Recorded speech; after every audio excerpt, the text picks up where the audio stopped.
Lagi viral ya seorang anak gadis yang bernama Azahra, anaknya Pak Ridwan Kamil, yang pengen buka jilbab dengan alasan mencari jati diri supaya lebih kuat keyakinan, dan panjang lah dia jelasin ya.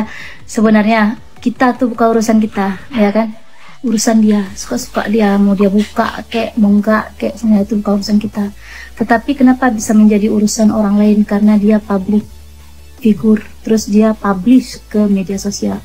Yang dikhawatirkan adalah narasi-narasi dia itu takutnya nanti banyak ditiru oleh anak-anak muda perempuan lainnya, sehingga mereka menjadikan narasi Zahra menjadi sebuah pembenaran untuk melepas jilbab. Dan yang saya khawatirkan itu akan menjadi dosa jariah kepada Zahra.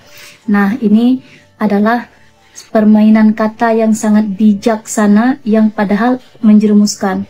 Ingat ya, setiap wanita muslimah wajib berjilbab. Kalau dia tuh nggak wajib, maka dia itu termasuk 6 golongan. Maka Zahra pilih, Zahra termasuk yang mana? Yang pertama laki-laki, Zahra bukan laki-laki. Yang kedua gila, Zahra waras. Yang ketiga Zahra non muslim, bukan Zahra Islam.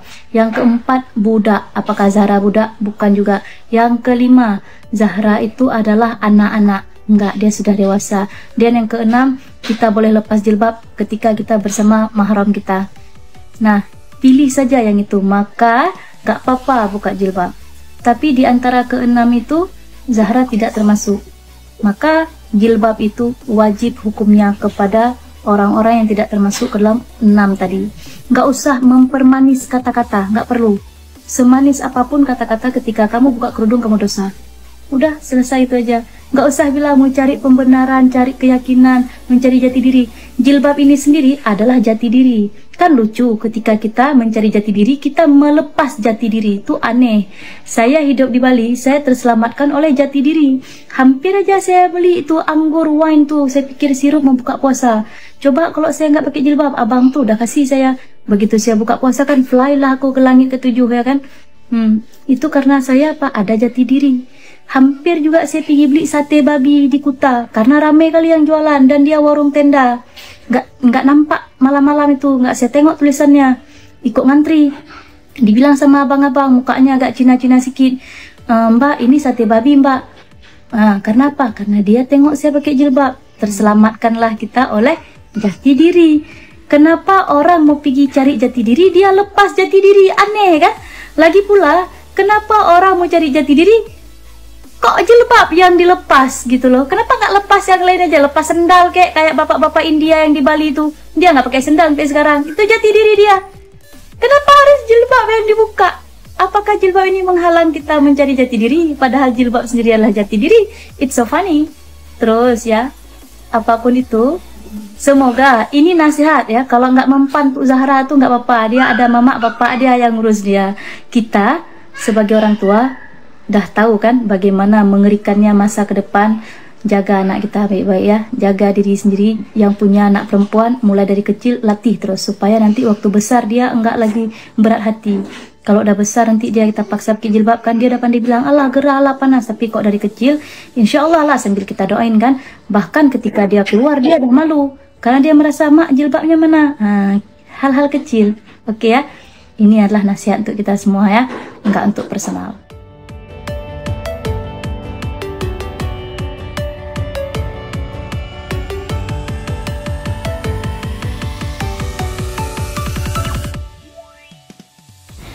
Yang pakai hijab banyak kok yang suka nyolong. Jangan bawa-bawa hijab, sempit kali pikiran mbaknya ini. Sekalian aja pakai burka yang cuma kelihatan mata bla bla bla lah ya.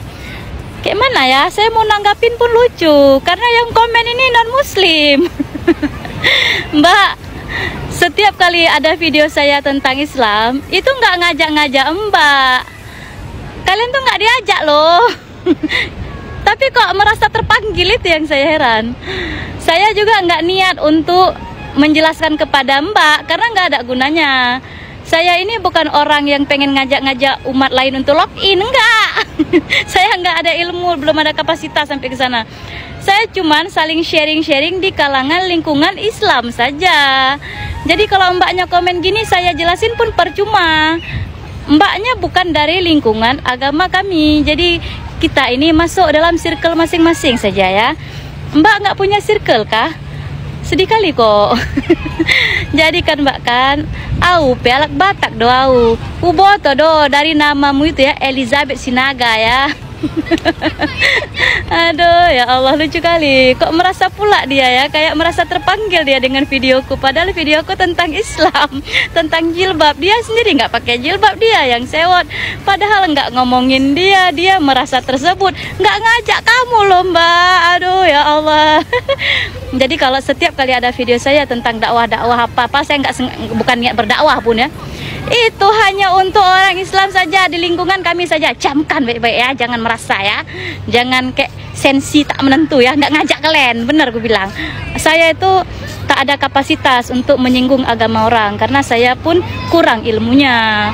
Jadi saya juga nggak mau singgung-singgung orang. Jadi kalian nggak disinggung kok merasa tersinggung, itu aneh saya, tahu nggak? Tapi saya nggak ngomongin umat lain, cukup Mbak Elizabeth ini aja. Karena banyak juga yang non muslim komen tapi sejuk-sejuk kok, baik-baik.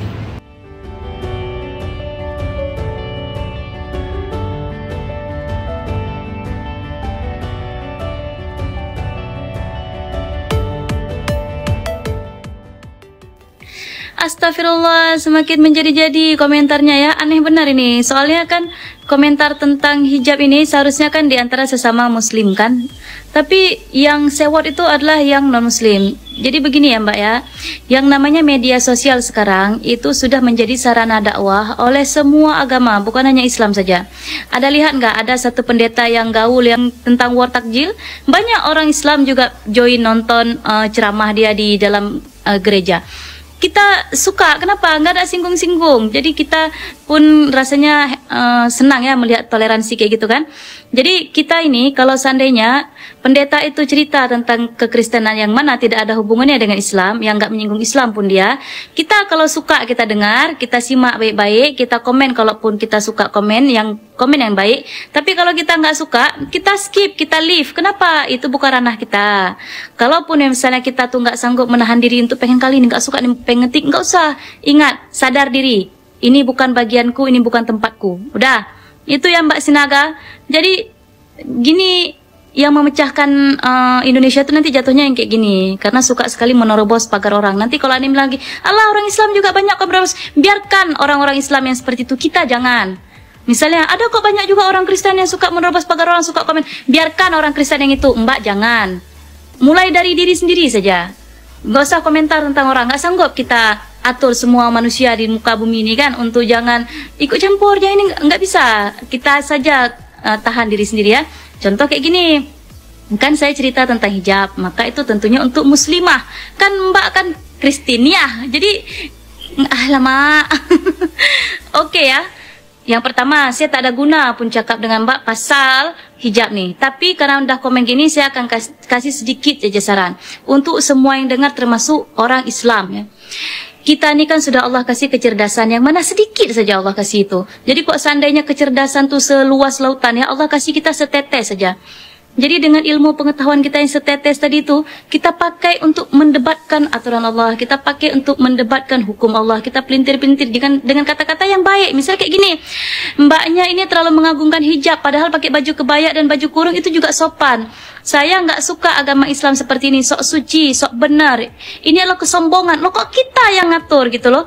Itu sudah jadi perintah Allah, nggak ada dalam perintah tuh pakai kebaya dan baju kurung udah sopan. Sopan, tinggal tambahkan jilbabmu, maka sempurna. Jadi bukan berarti kita oles-oles gitu hukum-hukum itu.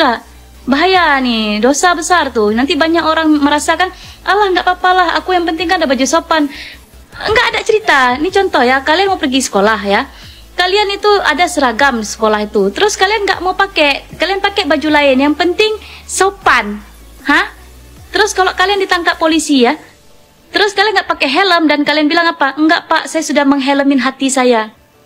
Maka untuk perkara yang wajib, tak perlu kita itu mempermanis kata-kata, memperindah narasi, tak ada guna. Dengar ya, kalau kita melanggar yang wajib, maka langsung dosa jatuhnya. Jadi, kalaupun misalnya bilang kan, Allah pakai baju kurung pun dah sopan, kebaya dah sopan. Tapi engkau tak pakai hijab, tak pakai jilbab, tak pakai kerudung, nggak boleh juga.